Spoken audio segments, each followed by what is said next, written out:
રૂહીનું આ HPC card છે. આ HPC કાર્ડ એટલે કે હોલિસ્ટિક પ્રોગ્રેસ કાર્ડ. અમારે રૂહીને તો છે ને અમે આ 3 નિશાળ બદલાવી. નિશાળનું નામ પડે, ટીચરનું નામ પડે ને તો મારી રૂહી ક્યાંય ભણવા નિશાળ જોવે ને થાકી અને એને તાવ આવી જતો. હા, વાત તમે કહેતા હતા કે દાખલ કરી આ નિશાળમાં પેલી આ નિશાળે છે કે મારી રૂહી બીમાર જેવી હતી. આ પેલી નિશાળ એવી છે કે મારી રૂહી અહીંયા એકદમ સેફ છે અને એની મમ્મીને કહે કે મારે નિશાળે જવું છે.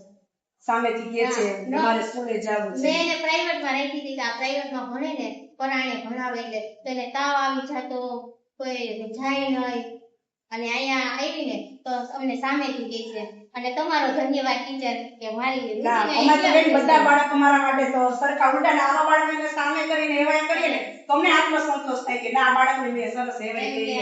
ઘરે બધા એમ કે અમારા રૂહીના ટીચર રૂહી ખુદ એમ કે મને એમ કે મારે ટીચર પાસે જવું છે. એટલે તમારો ધન્યવાદ છે, નિશાળનો ધન્યવાદ કે મારા રૂહીને એટલે સમજે કે બીમાર જેવી પહેલેથી. તમે વાત કરી કે વેકેશન લેવા આવ્યા ત્યારે કે નાચકીને કાચની પેટીમાં રાખી તે બધી વાત થઈ. બધાયનું કેવું પડતું પણ આને એટલી તમે હાચવે ને તેદી ઓલા દાણા નીકળી ગયા ને ત્યારે મને કહેતી હતી ટીચરે દાણા હાચવીને કેવા રાખ્યા. સોનાનું પેલું થઈ ગયા, સોનાના દાણા નીકળી ગયા ને ત્યારે મેં કીધું ટીચરે મને હાથમાં દીધા નકર કોઈ હાચવે નહીં અત્યારે. એમ થાય પડી ગયા. જ્યાં સુધી મળે ત્યાં સુધી તો અમને એમ થાય કે ડાયરેક્ટ વાલી સુધી પહોંચાડી દઈએ હવે. એટલે ને તમારો ધન્યવાદ ને નિશાળનો ધન્યવાદ કે મારી રૂટીન એટલે આગળ ભણવામાં